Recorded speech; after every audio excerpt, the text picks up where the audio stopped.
ሰላም የተከበራችሁና የተወደዳችሁ የግሎባል ኒውስ ተከታታዮቻችን እንደምናላችሁ እንደምንስ ውላችኋል። ለዕለቱ የመረጥናቸውን መረጃዎቻችንን ወደ እናንተ እናደርሳለን። ዛሬም እንደተለመደው እንግዲህ የተለያዩ መረጃዎችን ይዘናል። የተከበራችሁ አድማጮቻችን ሰሞነኛ የሆነውን ጉዳይ የብዙዎችን ልብ የሰበረውን ብዙዎችንም ያሳዘነውን በአርሲ የተፈጸመውን የንጹሐን ግድያ በተመለከተ ዛሬ የተሰሙ መረጃዎችን ይዘናል። እነሱን እናስደምጣችኋለን። እንግዲህ የድርጊቱን መፈጸም ተከትሎም ብዙዎች ነገሩን እያወገዙት ነው የሚገኘው። የድርጊት በቃ ሊባል እንደሚገባና ሁሉም እንግዲህ በጋራ ሊቆም እንደሚገባው ነው ዛሬ የተሰሙ መረጃዎች የሚያረጋግጡት። እነዚህን እንግዲህ ወደ እናንተ እናደርሳለን። ይህንኑ ተከትሎ ታዲያ የኦሮሚያ ክልል እንግዲህ ማምሻውን አዲስ መረጃም አውጥቷል። በኦሮሚያ ክልል በአርሲ ዞን በሰላማዊ ሰዎች ላይ የተፈጸመው ግድያ በሃይማኖትና ብሔር ላይ ያተኮረ እንዳልሆነም ክልሉ ማምሻውን አሳውቋል።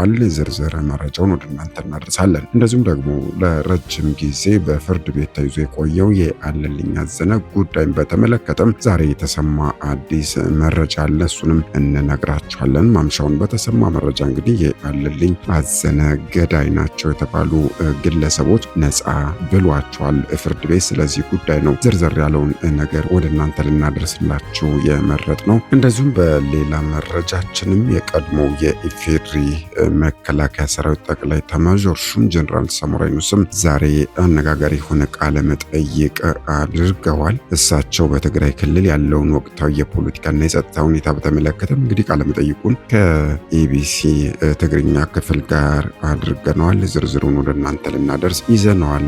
የተከበራችሁ አድማጮቻችን ለማንኛውም ቪዲዮን ላይክ እና ሼር በማድረግ ለሌሎች እንድታጋሩ በአክብሮት እንጠይቃለን። ለቻናሉ አዲስ ከሆናችሁም ደግሞ ሰብስክራይብ በማድረግም በየቀኑ የሚለቀቁ መረጃዎችን አገኙ ነው የምንለው። በዚሁ ወደ ቀዳሚው መረጃችን እናልፋለን።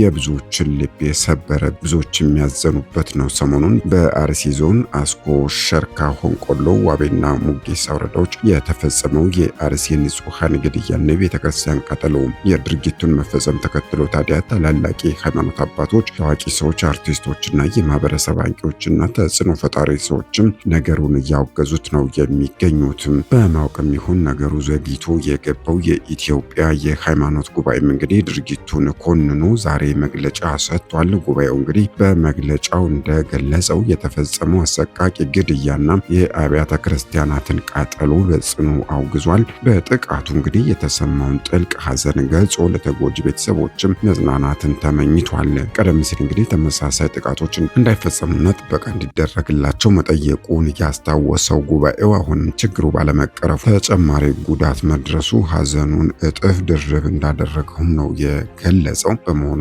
መንግስት እንግዲህ ዜጎችን ደህንነት የማረጋገጥ ተቀዳሚ ኃላፊነቱን እንዲወጣም ለተፈናቀሉና ስጋት ላለባቸው ዜጎችም እንግዲህ አስተማማኝ ጥበቃ እንዲደረግላቸው እንደዚሁም ወንጀለኞችን በአፋጣኝ ለፍርድ እንዲያቀርብ በጥብቅ አሳስቧል። አባል ተቋማት ድርጊቱን በአንድነት እንዲያወግዙና የአካባቢው ማህበረሰብን በጋራ እንዲተጋገዝም ጥሪ አቅርቧል። የኢትዮጵያ የሃይማኖት ጉባኤ በተመሳሳይ ዜናችን ደግሞ ድርጊቱ የተፈጸመበት የኦሮሚያ ክልልም ማምሻውን አዲስ መረጃ አውጥቷል።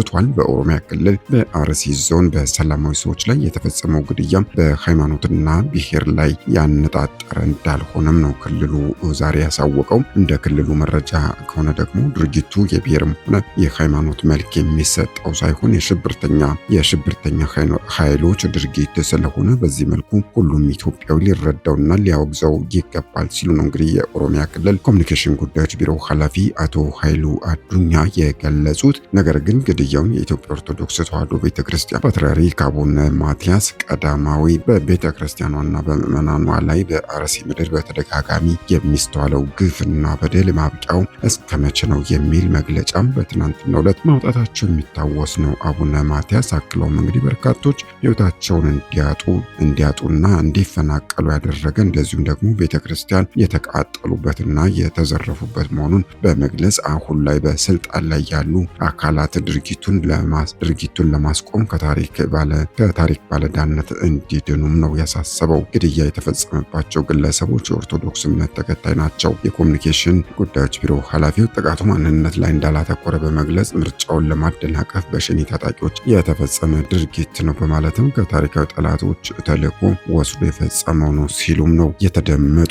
በጥቃቱ ከዚህም በላይ ጉዳት እንዳይደርስ እንግዲህ ህዝቡና የኦሮሚያ ክልል የጸጥታ ኃይል መስዋዕትነት ከፍሏል ብለዋል። ሽብርተኛ እያሉ የጠሩት ታጣቂ ኃይል ይህንን ጥቃት ያደረሰው ከታሪካዊ ጠላቶች ተልዕኮ ተቀብሎ የሃይማኖት ግጭት ለማስነሳት የነበረ ቢሆንም በህዝቡ አስተዋይነት እንግዲህ ከሽፏል ባይ ናቸው። የጭካኔ በትሩን ንጹሃን ላይ አሳርፏል የሚሉት ኃላፊው ዓላማውም የብሔርና የሃይማኖት ግጭት አስነስቶ ማህበረሰቡ አንድነቱን ጠብቆ አብሮ የኖረውን እሴቱን ለመሸርሸርና የእርስ በርስ ጦርነት ለመቀስቀስ አስቦ ነበር። ይህም አልተሳካለትም ሲሉ ነው በመግለጫቸው ያሳወቁት።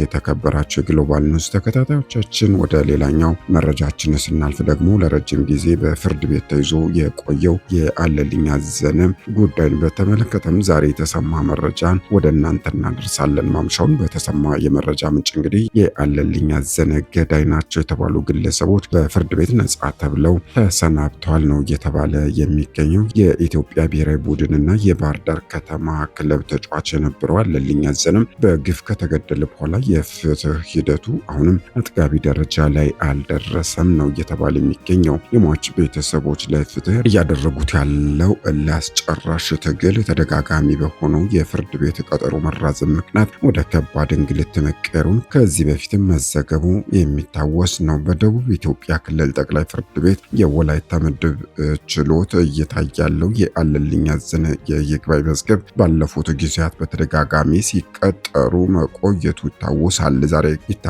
ዛሬ ግንቦት 27 ቀን 2018 ዓ.ም መዝገቡ ተመርምሮ የመጨረሻ ውሳኔ ተሰጥቶበታል።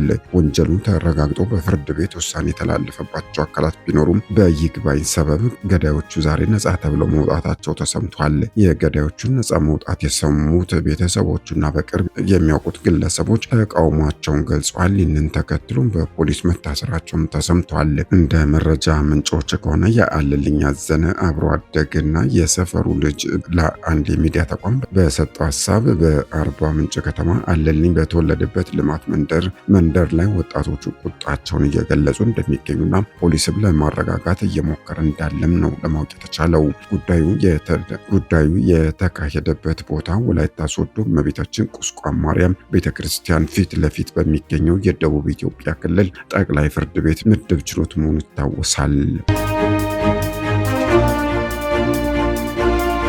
ዜናዎቻችን እንደቀጠሉ ናቸው። የተከበራችሁ የግሎባል ኒውስ ተከታታዮቻችን የቀድሞ የኢፌዴሪ መከላከያ ሰራዊት ጠቅላይ ኤታማዦር ሹም ጀነራል ሳሞራ የኑስ ዛሬ ባሰሙት ንግግር በትግራይ የተከናወነው ፍጹም ህገወጥና እውቅና የሌለው ድርጊት ነው ብለዋል። እሳቸው በትግራይ ክልል ያለውን ወቅታዊ የፖለቲካና የጸጥታ ሁኔታም በተመለከተም ቃለ መጠይቅ አድርጓል። ጀነራሉ ከኢትዮጵያ ብሮድካስቲንግ ኮርፖሬሽን የትግርኛ ክፍል ጋር ባደረጉት ቃለ ምልልስ በክልሉ በህወሓትና በአቶ መለስ ዜናዊ ስም ተገን በማድረግ የሚከናወኑ እንቅስቃሴዎችን ሊቆሙ እንደሚገባ ገልጸዋል። በትግራይ ክልል የተቋቋመውን ጊዜያዊ አስተዳደር አፍርሶ የራስ አስተዳደር አዋቀርኩ የሚለውን አካሄድ የተቃወሙት ጀነራል ሳሞራ የኑስ ድርጊቱም ፍጹም ህገወጥና እውቅና የሌለው መሆኑን አስታውቋል። ይህንን ቡድን በአክሱም ከተማ ተሰብስቦ ያደረገውን ውሳኔ ህጋዊነት የጎደለው መንግስት ምስረታ ሲሉ የገለጹት ጀነራሉ መጀመሪያ በአቶ ጌታቸው ረዳ በመቀጠልም በሌተናል ጀነራል ታደሰ ወረደ የሚመሩትን ጊዜያዊ አስተዳደሮች ስራቸውን እንዳይሰሩና ህዝቡን ወደ ምርጫ እንዳይወስዱ እንቅፋት ሲፈጥሩባቸው መቆየቱንና በመጨረሻም ማተምና የአሰራር መሳሪያዎችን በመጠቀም የማባረር ተግባር መፈጸሙን ተናግረዋል። የክልሉ ፖለቲከኞች ዋና ዓላማ ስልጣን ብቻ ነው። ይህንን ስልጣን የሚፈልጉት ከተጠያቂነት ለማምለጥ እንደሆነ የገለጹት ጀነራሉ የፌዴራል መንግስት ጉዳዩን በትዕግስትና በሰላማዊ መንገድ እያዘዘበት ያለውን አካሄድም አድንቋል። የፕሪቶሪያው የሰላም ስምምነት በተፈጸመበት ወቅትም የትግራይ ህዝብ ከፍተኛ ደስታውን የገለጸ ቢሆንም በክልሉ ያሉ ፖለቲከኞች ግን ወደ ስልጣን ሽሚያ ማምራታቸውን ጀነራሉ ጠቁሟል። ጀነራል ሳሞራ የኑስም ለትግራይ ህዝብና ለወላጆች ባቀረቡት ጥሪም የወላጆች ስጋት የሆነውን የወጣቶች አፈሳ ለመግታት ወላጆች ተደራጅተው ሊቃወሙትና ልጆቻችንን አንሰጥም ብለው ሊታገሉት እንደሚገባም አሳስበዋል። ምርጫ በተካሄደበት በዚህ ወቅት የትግራይ ህዝብ እንዳይመረጥ በመረጠው መሪ የመተዳደር መብቱ ሊከበርለት እንደሚገባም በመግለጽ የህዝቡ ዋስትናም ራሱ ህዝቡ ብቻ መሆኑን አስገንዝበዋል። የግሎባል ኒውስ ነው። የተከበራችሁ ተከታታዮቻችን ከ50 በላይ የልብ ህክምና ባለሙያዎችን የያዘ ቡድን ወደ ኢትዮጵያ ሊመጣ መሆኑን ተሰምቷል። ከ50 በላይ የልብ ህክምና በጎ ፈቃደኛ ባለሙያዎች የያዘ የህክምና ቡድን ከአንድ ወር በኋላ ወደ ኢትዮጵያ እንደሚመጣ ተነግሯል። ከዚህ ቀደም በተለያዩ ጊዜያት አራት መሰል ቡድኖች ወደ ኢትዮጵያ መጥተው የህክምና አገልግሎት እንዲሰጡ ያደረገው ሀርት አታክ ኢትዮጵያ የተሰኘው ግብረሰናይ ድርጅት በቀጣዩ ሰኔ ወር መጨረሻም ወደ ኢትዮጵያ የሚመጣው ቡድን የልብ ህክምና ለማግኘት ወረፋ እየተጠባበቁ ለሚገኙ ህጻናትና አዋቂዎች ህክምና እንደሚሰጥ ይጠበቃል። የህክምና በጎ ፈቃደኛ ባለሙያዎች ቡድኑ የልብ ስፔሻሊስት ሐኪሞችና ነርሶችን እንደዚሁም ሌሎች ባለሙያዎችን ያካተተ መሆኑ ተነግሯል። የህክምና በጎ ፈቃደኛ ባለሙያዎቹ ከህንድ፣ ካናዳ፣ ከእንግሊዝ፣ አሜሪካና ሩዋንዳ እንደዚሁም ቦትስዋና የተውጣጡ መሆናቸውንም የሀርት አታክ ኢትዮጵያ መስራች ዶክተር ተስፋዬ ተሊላ ገልጸዋል። ሀርት አታክ ኢትዮጵያ በየጊዜው ተመሳሳይ ስራዎችን በማከናወን የልብ ህመም ህክምና ለማግኘት ወረፋ እየተጠባበቁ ለሚገኙ ህጻናት ህክምና መስጠቱን እንደሚቀጥልም ዶክተር ተስፋዬ አረጋግጧል ሲል አገሬ ቴሌቪዥን ዘግቧል።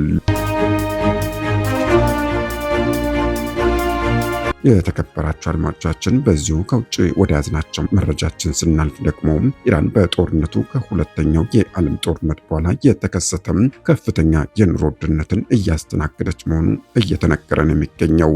በእስራኤል አሜሪካና ኢራን መካከል ያለው ጦርነትም በኢራን የኑሮ ውድነቱን እንዲንር አድርጎታል የተባለው።